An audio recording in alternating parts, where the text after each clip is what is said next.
Good afternoon, one and all. So I think if you try to remember that what the point we discussed in the previous session. So I think in the previous session we discussed about that I being the door, seer, and that enjoyer. Is it right? It means that the body and that I, we know that we call it a two different things, but the body we call it an instrument of a eye, and that eye is also called as a door, seer, and that enjoyer, karta, drashta, and bhokta. And based on that we discussed the so many things in a previous session. So, why we call that I is the door? Can anyone explain me? Door means what? It's a karta. Why we call that I is the door?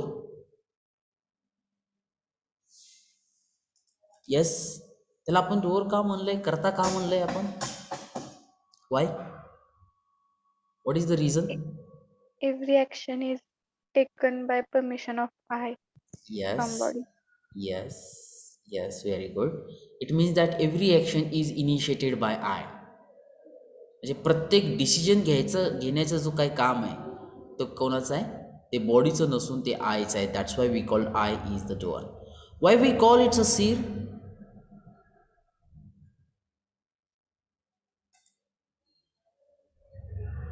Yes anyone? त्याला द्रष्टा का म्हणलेलं आहे? One who is able to see, जो बघू शकतो, feel करू शकतो, समजू शकतो, त्याला काय म्हणलेलं आहे आपण? द्रष्टा म्हणलेलं आहे. And that last one is that is also called as a enjoyer. Why we call it a enjoyer? कारण जे फिलिंग घेणार आहे, जो काहीतरी कंझ्युम करणार आहे किंवा काहीतरी एक्सपिरियन्स घेणार आहे, तो कोण आहे? तर तो आयच आहे. That's why that I is called as a the doer, sir, and that enjoyer. In a previous session, we actually discuss the two things. One is a body and another one is a eye, and how it eye can act. The eye कसा act होतोय ते आपण बघितलेलं आहे. And now in this session we are going to discuss a very important concept, and that is nothing but understanding harmony in a self. आणि आता मला वाटतंय तुम्हाला हार्मोनी या शब्दाचा पुन्हा एकदा अर्थ सांगण्याची गरज नाही. What is mean by that harmony? Harmony it's nothing but the the state of acceptance. Is it right? म्हणजे सहजरित्या ॲक्सेप्ट होणाऱ्या गोष्टी, सुसूत्रता, सुव्यवस्था, सुसंवाद, ज्याला आपण हार्मोनी म्हणतो. Understanding harmony in the self म्हणजे आपण पहिल्यांदा सेल्फ बरोबर हार्मोनी स्टेट्समध्ये असला पाहिजे. Our self must be in a harmony state. That we are going to discuss here. Now let's try to go in detail understanding harmony in the self. That harmony among all the activities of a self results into the state of continuous happiness. मग या सेल्फमध्ये harmony का गरजेची आहे? तर आपल्याला माहिती आहे की आपला अल्टिमेट एम जे आहे, आपलं अल्टिमेट बेसिक डिझायर आहे, बेसिक अस्पायरेशन आहे, ते काय आहे? तर कंटिन्युअस हॅपीनेस. आणि जर या सेल्फमध्ये हार्मोनी असेल, म्हणजे त्याच्यामध्ये सुसूत्रता असेल, त्याच्यामध्ये सुव्यवस्था असेल, तर डेफिनेटली आपण कायम कुठल्या स्टेट्समध्ये राहणार आहोत? Continuous happiness. म्हणजे याचाच अर्थ असा आहे की जर आपल्या सेल्फमध्ये जर हार्मोनी नसेल तर डेफिनेटली आपण आनंदी राहू शकणार नाही. मग जर आपल्याला आनंदी राहायचं असेल तर definitely we must maintain the harmony in a self. ते हार्मोनी आपल्या सेल्फमध्ये मेंटेन करणं गरजेचे आहे. Now self means what actually? त्याला आपण आय म्हणतो. I means it's a, we call it's a soul. It's right, I, self. Then what are the activities of that self? मग या सेल्फच्या ॲक्टिव्हिटीज काय आहेत? So definitely you can see that, you can read that the last one sentence, that activities of a self can be seen in the terms of desire, thought and expectation. या सेल्फच्या activities आहेत. बघा कोणकोणत्या activity आहेत, व्यवस्थित वाचून घ्या. What are the activities of a self? One is a desire, इच्छा, थॉट, विचार, आणि एक्सपेक्टेशन, आशा. ह्या 3 ॲक्टिव्हिटीज आहेत. It means that if we can maintain the harmony in the activities of a self, definitely we can fulfill the basic aspirations, which is nothing but the continuous happiness. म्हणजे आपल्या इच्छा, विचार आणि आशा, Dzire, thought आणि expectation यामध्ये सुसूत्रता असणं गरजेचं आहे, यामध्ये सुव्यवस्था असणं गरजेचं आहे. मग आता नेमकं हार्मोनी या 3 गोष्टीमध्ये, डिझायर, थॉट आणि एक्सपेक्टेशनमध्ये कशी मेंटेन करायची, किंवा नेमकं त्या 3 गोष्टी म्हणजे काय आहेत? Let's we try to discuss about it. What is mean by the desire? The desire is the activity of imagining. म्हणजे इच्छा, आपण जी इच्छा बाळगतो त्याच्यानुसार आपलं इमॅजिनेशन आपल्यामध्ये चालू होतं. लक्षात येते? We are making an image in the self. म्हणजे ज्यावेळेस डिझायर आपल्यामध्ये आहे, याचा अर्थ आपल्यामध्ये इमॅजिनेशन त्या दृष्टिकोनातून चालू झालं. मग जर डिझायरच जर आपलं जर नॅचरल ॲक्सेप्टन्स लेवलवरती नसेल, तर डेफिनेटली आपलं इमॅजिनेशन बरोबर असेल का चुकीचं असेल सांगा? चुकीचं. बरोबर आहे, बरोबर आहे. हे तुम्ही सांगताय ते बरोबर आहे.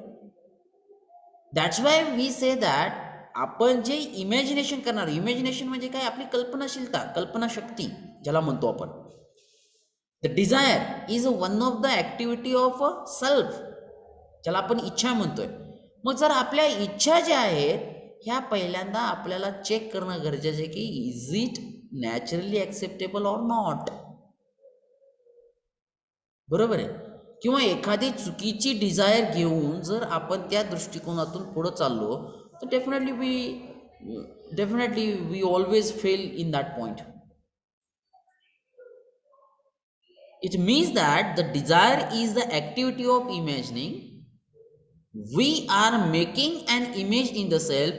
Desire is in the form of image which we have created within. आता हे बॉडीला माहित नाही डिझायर म्हणजे काय, हे फक्त आईलाच माहित आहे, कारण ती आईची ऍक्टिव्हिटी आहे. जे काय आपल्या इच्छा आहे, जे काय आपण मनामध्ये इच्छा ठेवतो, definitely it is doesn't known by the body, it is known to the I only, because it is the activity of I. आणि त्याच्यानुसार आपलं इमॅजिनेशन चालू होतं. म्हणजे बघा, म्हणजे आपली जी कल्पना शक्ती आहे, कल्पनाशीलता आहे, हे पहिला म्हणजे या डिझायरवरती बेसिस आहे. मग जर आपले डिझायरच चांगले असतील, चांगले म्हणजे काय, which is totally based on natural acceptance, so definitely आपले इमॅजिनेशन त्या प्रकारे चांगल्या प्रकारे असणार आहे. उदाहरण देऊन सांगतो की बाबा एक्झामची तयारी करायची, प्रचंड अभ्यास. आता एक डिझायर आहे की एक्झाममध्ये चांगले ग्रेड्स मार्क मिळवायचे, आपली इच्छा आहे. आता चांगले ग्रेड्स मिळवणे एक्झाममध्ये हे नॅचरली ॲक्सेप्टेबल आहे, त्याची इच्छा असणं. बरोबर आहे? मग त्याच्यानुसार मग आपलं इमॅजिनेशन चालू झालं. काय चालू झालं? किंवा रेग्युलर स्टडी केला पाहिजे, प्रॅक्टिस केली पाहिजे, भरपूर एक्झाम्पल सॉल्व्ह केले पाहिजे, डाऊट विचारले पाहिजे. पण जर आपलंच डिझायर जर असं असेल तर एक्झाममध्ये कॉपी केली पाहिजे. मग त्याच्यानुसार ती कॉपी कशी करायची, ती कॉपी कुठे ठेवायची, कुणी बघितलं तर काय करायचं, आपण जर सापडलो तर काय करायचं, हे इमॅजिनेशन चालू झालं बघा स्वतःमध्ये. लक्षात येतंय? म्हणजे डिझायर हे कोणत्याही प्रकारचं असू शकतं, पण ते आपल्याला व्हेरीफाय करायचं आहे, ते आपल्याला व्हॅलिडेट करायचं आहे की is it naturally acceptable or not, आणि त्याच्यानुसार आपलं इमॅजिनेशन असलं पाहिजे. Is it that clear? This is my first point. Second activity of I is a thought. मग आता डिझायरला कंप्लीट करण्यासाठी ज्या काही ॲक्टिव्हिटीज आपल्यामध्ये चालतात, आयमध्ये चालतात, तो म्हणजे आहे थॉट, विचार. आता जसं की एक्झाम्पल मी सांगितलं की आपल्याला एक्झाममध्ये चांगले ग्रेड्स मिळवायचे, मग आपले थॉट्स काय काय आहेत बघा. रेग्युलर स्टडी करणे, more and more example solve करणे, डाऊट क्लिअर करणे, हे थॉट आहे. Is it right? आणि त्याच्यानुसार आपलं इमॅजिनेशन बनत चाललंय. पण जर डिझायरच, पहिली गोष्ट म्हणजे डिझायरच जर आपण चुकीची निवडली किंवा निवडलो, तर डेफिनेटली आपले थॉट पण वेगवेगळेच असणार आहेत. Is it that clear? तर पहिल्यांदा आपल्या इच्छा आणि त्याच्यानुसार थॉट आणि त्याच्यानुसार इमॅजिनेशन कसं आहे, हा सिक्वेन्स, याच्यामध्ये हार्मोनी असणं फार गरजेचं आहे. याला तर म्हणायचं आहे हार्मोनी. म्हणजे याच्यामध्ये सुसूत्रता, याच्यामध्ये सुव्यवस्था जर असेल तर तो माणूस व्यवस्थित स्टेबल आणि सक्सेसफुल बनू शकतो. That is the point. Now what is the thought? The thought is the power of activity of analysing based on comparing various possibilities to fulfil your desire. म्हणजे आपल्याला आपलं डिझायर फुलफिल करण्यासाठी किती possibilities आहेत, त्यापैकी कोणत्या पॉसिबिलिटी आपल्याला आपल्याला लागू होतात, त्यापैकी योग्य मार्ग कोणता, हा जो काय विचार जो मनामध्ये आहे त्याला म्हणले थॉट. ही जी काही प्रोसेस आहे याला आपण म्हणणार आहोत thought. Is it that clear? And the last activity of a self, which is nothing but expectation. That expectation is the power for activity of selecting based on testing. मग आपण ज्या वेळेस डिझायर एखादी घेतली, त्याच्यानुसार आपला थॉट बनला, त्याच्यानुसार इमॅजिनेशन केलं, मग आपण त्याच्यातून काहीतरी एक्सपेक्ट करतो, त्याच्यापासून आपल्याला काहीतरी हवं असतं. That is called as expectation. आणि ते पण हवं कुणाला असतंय? That is I. It's a self. Because these three activities are the self activities are there. And now these three activities together constitutes imagination. म्हणजे या तिन्ही ऍक्टिव्हिटीचं मिळून आपलं जे काय असणार आहे ते इमॅजिनेशन असणार. आणि ही इमॅजिनेशन म्हणजे कल्पनाशक्ती, कल्पनाशीलता हे कंटिन्युअस आहे आपल्यामध्ये. मे बी ते तुम्हाला माहीत असेल किंवा नसेल, परंतु ती कंटिन्युअस आहे, नॉन स्टॉप. बघा, कधी पण थोडासा स्वतःला थोडासा जर विचार करायचा प्रयत्न केला तर आपल्यामध्ये कायम इमॅजिनेशन चालू आहे, नॉन स्टॉप ऍक्टिव्हिटीज त्या. And what is called as a imagination? The combination of desire, thought and expectation is called as the imagination. म्हणजे या तिन्ही गोष्टींना मिळून आपली इमॅजिनेशन बनणार आहे. मग आता आपल्याला जास्त फोकस जो द्यायचा आहे तो या इमॅजिनेशन पार्टवरतीच द्यायचा आहे. Get it my point? So the possible sources of imagination. मग आपले इमॅजिनेशन हे कशा प्रकारचे असू शकतात? बघा, आपण जी काय कल्पनाशक्ती म्हणतो किंवा विचार जे करतो, आपले डिझायर जे आहेत याच्यावरती आपलं जे इमॅजिनेशन बनतं, इमॅजिनेशन करू शकतो आपण, याचे नेमके पॉसिबल सोर्सेस काय काय आहेत? प्रत्येक वेळेस आपलं इमॅजिनेशन हे बरोबरच असेल असं नाही. मग त्याच्यासाठी आपलं इमॅजिनेशन हे नेमकं कशाच्या बेसवरती असलं पाहिजे किंवा कशाच्या बेसवरती असलं नाही पाहिजे, that we are going to discuss in this point. Easily what are the possible sources of the imagination. But before going to proceed further, let me clear that imagination means what? Imagination, it means that the combination of desire, thought and expectation, and these are the activities of a self. हा sequence विसरू नका.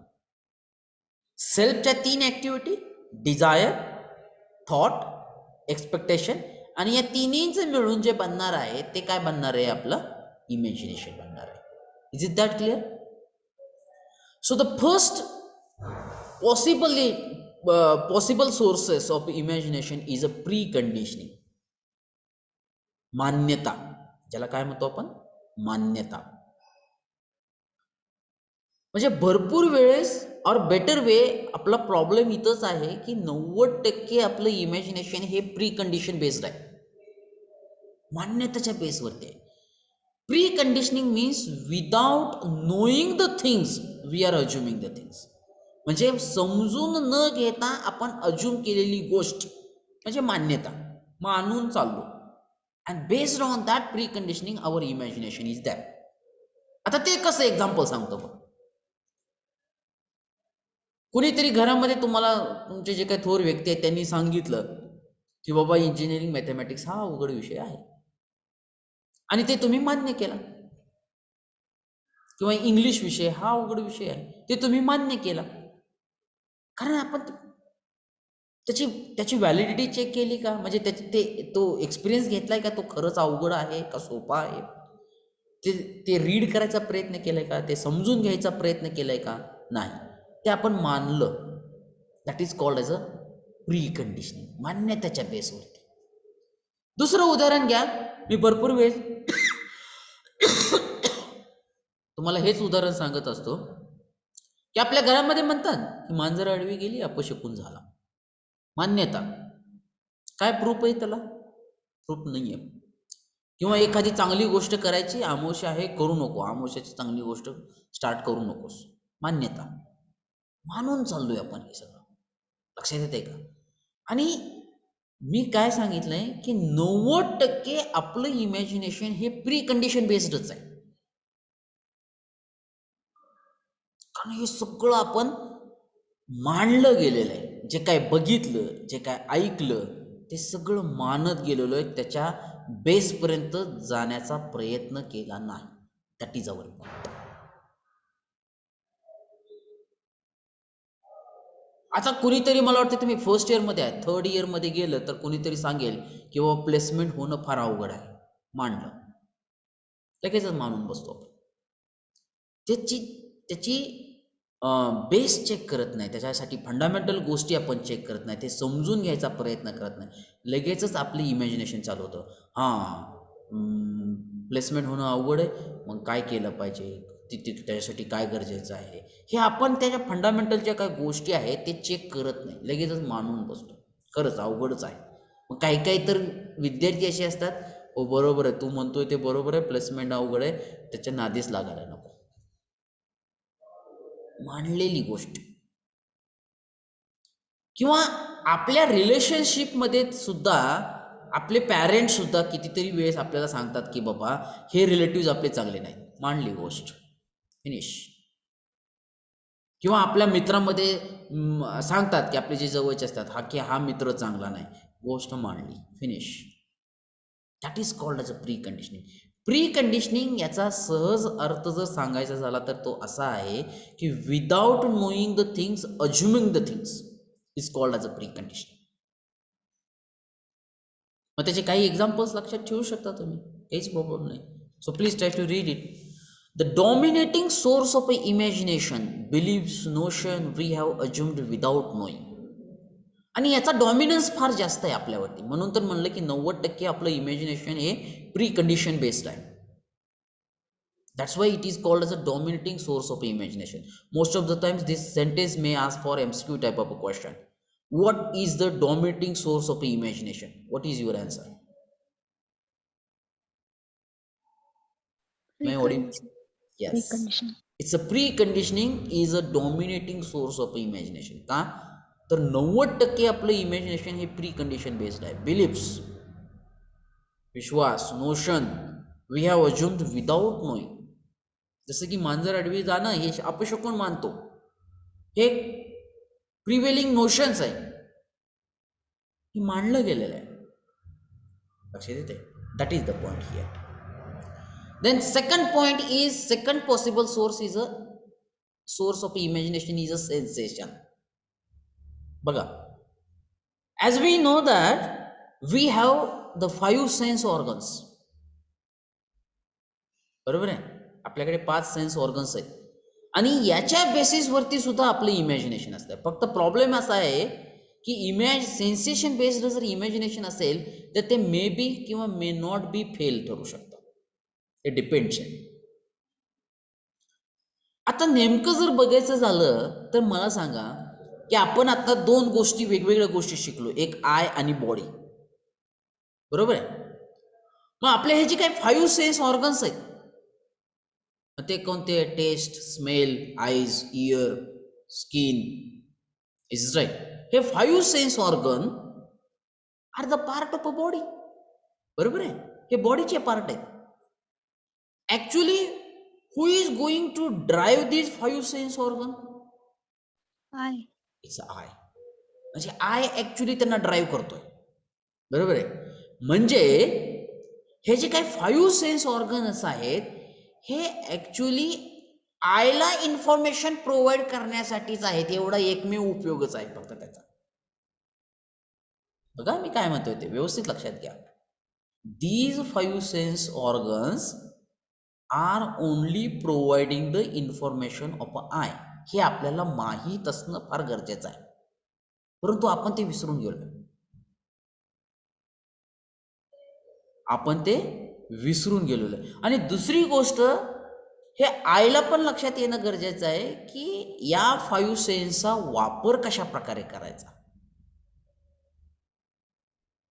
कारण ही जी काही 5 sense organs आहेत, हे फक्त आयला information provide करण्यासाठी आहे. मग ही इन्फॉर्मेशन चुकीची आहे किंवा चुकीची घ्यायची का बरोबर घ्यायची, it is totally depends upon I. आणि आपला मेन प्रॉब्लेम तर तिथंच आहे की आपला स्वतःच्या आयवरचा कंट्रोलच निसटून चाललेला आहे. त्याच्यामुळं या 5 सेन्स ऑर्गन्सचा सुद्धा कंट्रोल हा आउट ऑफ कव्हरेज एरिया म्हणून मी त्याला. बरोबर आहे. म्हणजे ॲक्च्युली नॅचरली ॲक्सेप्टेबल थिंग्स काय आहे की हे जे काही 5 सेन्स ऑर्गन्स आहे याचा उपयोग फक्त चांगली माहिती आयला मिळण्यासाठीच केला पाहिजे. आता उदाहरण सांगतो. आईज, बरोबर आहे, हे एक सेन्स ऑर्गन आहे. मग आपण मोबाईल बघतो, टीव्ही बघतो, त्यापैकी किती चांगली माहिती आपल्या आईपर्यंत जाते आणि किती वाईट माहिती आपल्या आईपर्यंत जाते, क्रॉस चेक करा तुम्हीच. बरोबर आहे. किंवा आपली किती इच्छा असते की चांगली माहिती बघण्याची, किंवा आपली किती इच्छा असते की वाईट माहितीपासून बाजूला राहायची. You can cross check it, do the self verification. बरोबर आहे. त्यानंतर टेस्ट हा एक सेन्स ऑर्गन्स आहे. बरोबर आहे. आपल्याला माहित आहे की जंक फूड किंवा spicy food are very dangerous for health, हे आईला पण माहित आहे. मग आपण जेवण हे टेस्टसाठी करतो का बॉडी प्रोटेक्शनसाठी करतो? आज दिस क्वेश्चन टू युअर सेल्फ. म्हणजे ती जी काही सेन्स ऑर्गन्स आहे आपण हे आयला जे काय पद्धतीनं नॅचरल ॲक्सेप्टन्स बेस्ड जे पाहिजे त्याच्यासाठी करतो का फक्त आपण जे काही चांगले टेस्टी फूड आहे, जंक फूड आहे, स्पायसी फूड आहे, ते फक्त खात राहतो? आज दिस थिंग्स. बरोबर आहे. इयर्स हा पण एक सेन्स ऑर्गन्स आहे. मग काय चांगलं ऐकतो आणि काय वाईट ऐकतो? आज दिस क्वेश्चन टू युअर सेल्फ. म्हणजे ॲक्च्युली या 5 सेन्स ऑर्गनचा यूज हा चांगल्या गोष्टीची माहिती आयला पुरवण्यासाठी व्हायला पाहिजे, हे नॅचरली ॲक्सेप्टेबल्स आहे. परंतु तसं होतंय का? That things we need to cross check it. That is called as a sensation. आणि बघा आता याच्यावरून इमॅजिनेशन कसं तयार होतं, कारण आपण जे आता मोबाईलमध्ये आपण जे बघतो त्याच्यानुसार इमॅजिनेशन चालू होतं. जसं की आता सपोज आता सध्या चालू आहे पुष्पा पिक्चरमध्ये बघितलं काय काय चालू आहे, ते कसा हिरो आहे, तो कसा विलन आहे, मग काय चालू आहे, झालं आपलं त्याच्यानुसार इमॅजिनेशन चालू झालं. तात्पुरते का होईना वेळेसाठी, पण जे फक्त जे का आईज आहेत हे माहिती पुरवण्या, चांगली माहिती आईला गेली पाहिजे, that is naturally acceptable things. परंतु ते तसं होतंय का नाही, that we are going to check it. Is it that clear? So these are nothing but the sensation. The sensation is the information we get from the body through our 5 sense organs: sound, touch, sight, taste and smell. बरोबर आहे. आणि जसं मी सांगितलं की 90% आपलं imagination हे pre condition based आहे. आता राहिले 10%.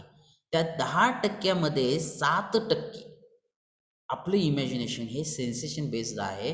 आणि ते इमॅजिनेशन मे बी आणि मे नॉट बी ट्रू असू शकतं. ते डिपेंड्स करतं. जर आपण चांगल्या गोष्टी जर ऐकत असेल, definitely that imagination is good, which will be naturally acceptable. चांगल्या गोष्टी आपण बघत असेल, definitely that will be good. परंतु वाईट गोष्टी बघत असेल, वाईट गोष्टी ऐकत असेल, डेफिनेटली इट्स नॉट ॲक्सेप्टेबल. म्हणून तर तिथं सेन्सेस. पण प्री कंडिशनसाठी मी काय सांगितलं की if our imagination is based on pre conditioning, definitely all these things are wrong. But in terms of sensation, I say that maybe or may not be. Depends. And the last thing is that the natural acceptance. If our imagination is based on the natural acceptance, all things are good. And actually, we expect that our imagination must be always based on the natural acceptance. आणि आता natural acceptance काय ते तुम्हाला माहिती आहे. Is it right? So these are the actually the three possible sources of imagination. The natural acceptance, we call it the inner voice or consciousness. Self verification on the basis of our natural acceptance.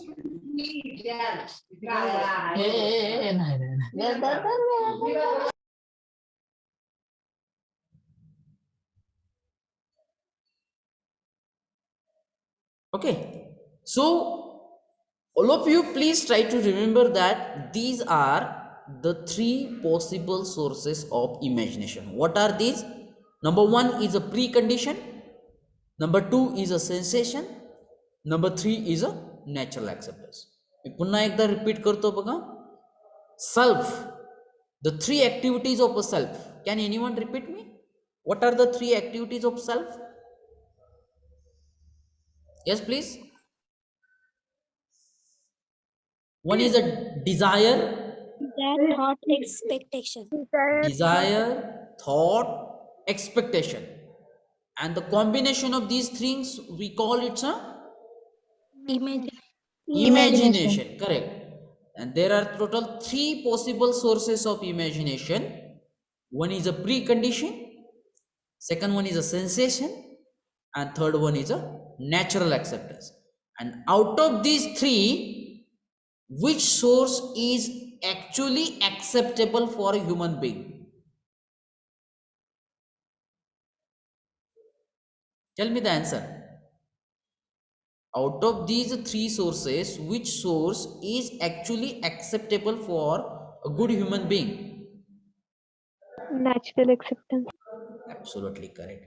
And the dominating source of imagination is called as the preconditioning. Preconditioning. So, right. So please try to remember this point is there. Let's we move forward. Already we discussed that the dominating source of imagination is a preconditioning. The preconditioning means the belief, notion, norms, ideas, views, dictums, goals, etc. prevailing in the family, in the society, which we have assumed without knowing they may influence our imagination. म्हणजे ज्या गोष्टी माहीत न होता मान्यताच्या बेसवरती accept केल्या जातात, that is called as a pre conditioning. It's a right. Sensation, another major source of our desire, we call it a sensation. Sensation is the information we get from the body, from the five sense organs. And the third source of imagination is the natural acceptance. It can be referred to as the inner voice or consciousness. Self verification on the basis of natural acceptance can be the third possible source. It may or may not be the predominant source of a motivation currently, but it can be the real source of deciding our desire or imagination. हाच एकमेव source आहे की जो व्यवस्थित आहे, natural acceptance. Now just concentrate towards this image. Let me try to explain that what that image actually gives us. Number one, if you observe that, what are the activities of a self? One is a desire, ichha. Second is a thought, vichar. And third one is a expectation, asha. So we know that these are actually the three activities of self. And by combination of these three activities, this circle is formed. And what is that circle? The content of imagination, कल्पनाशीलता. जी आपली imagination आहे कशाच्या बेसवरती आहे? हे Dzire, thought आणि expectation. Now This imagination, this circle is based on three things. What are these three things? Number one, precondition, मान्यता. Number two, sensation, संवेदना. And number three, self-verification on the basis of natural acceptance. म्हणजे बघा, these are the three activities. The combination of these three activities or these three activities will decide our content of imagination. This imagination, if it is based on preconditioning, तर definitely आपण कशामध्ये असणार आहोत? एन्सॉल्वमेंट म्हणजे परतंत्रमध्ये असणार. का? जर आपलं इमॅजिनेशन हे प्री कंडिशन बेस्ड असेल, म्हणजे प्रचलित गोष्टीच्या बेसवरती, मान्यतेच्या बेस्डवरती असेल, तर या गोष्टी definitely are going to be change with respect to time.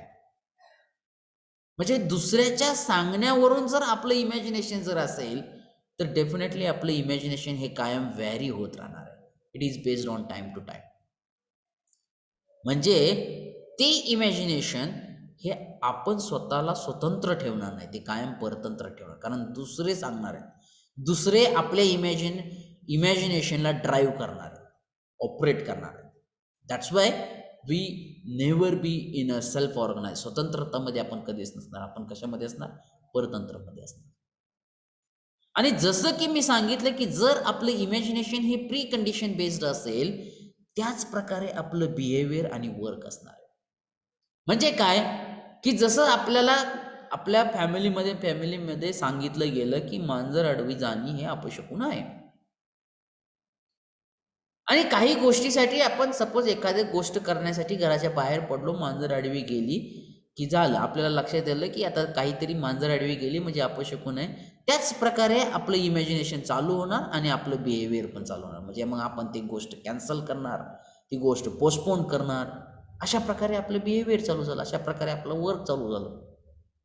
परंतु हे सगळं कशाच्या बेसवरती चालू झालं? मान्यतेच्या बेसवरती.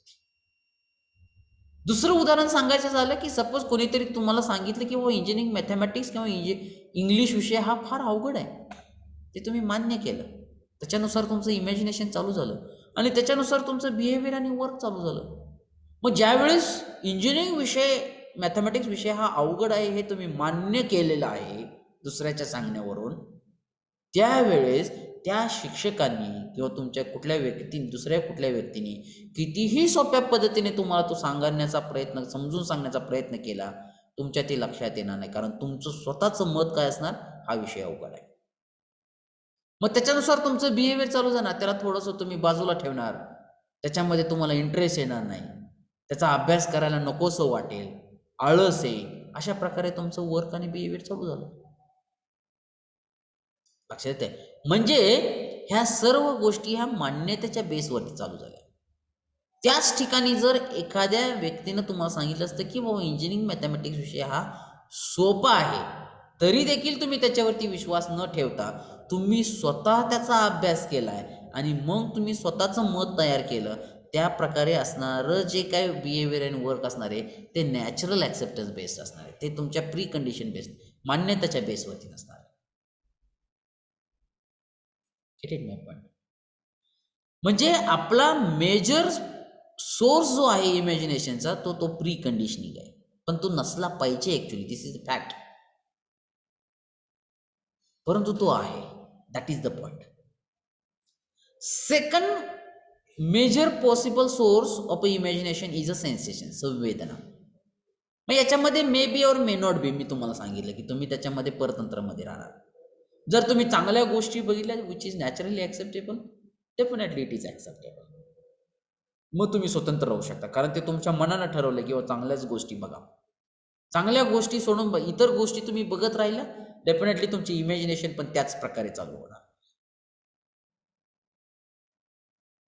Get it my point? हे सगळं सेन्सेशन बेस्ड आहे. परंतु तिसरी गोष्ट म्हणजे if you self verify the things which if it is based on the natural acceptance, then definitely that thing or that imagination will make you or you will be in a self organized. म्हणजे तुम्ही त्या ठिकाणी स्वतंत्र असू शकता, का तर ते तुमचं स्वतःचं मत आहे, तुमचं स्वतःचं इमॅजिनेशन आहे. इंजिनिअरिंग मॅथमॅटिक्स हा अवघड पण नाही, सोपा पण नाही. प्रॅक्टिस केलं तर सोपं जात आहे. हे तुमचं स्वतःचं मत ज्यावेळेस असेल, म्हणजे which is you verified it, म्हणजे तुम्ही ती प्रॅक्टिस केली आहे, तुम्ही भरपूर न्यूमेरिकल सॉल्व्ह केलेत आणि त्याच्यावरून तुमचं मत तयार झालेलं आहे, which is naturally acceptable. Then you will be in a self organised, म्हणजे तुम्ही त्या ठिकाणी स्वतंत्र असू शकता. म्हणजे अशा प्रकारे आपलं इमॅजिनेशनचे 3 पॉसिबल सोर्सेस आहेत. आता तुम्ही लक्षात ठेवायचं बघा, की आपली जी काही कल्पनाशीलता आहे, आपले जे काही डिझायर आहेत, थॉट आहेत, एक्सपेक्टेशन्स आहेत, हे नेमके कशाच्या बेसवरती आहेत आणि ते नेमके कशाच्या बेसवरती पाहिजेत, याचा प्रत्येकानं विचार करणं फार गरजेचं आहे. It's right. Okay, so with this, today, let me stop here.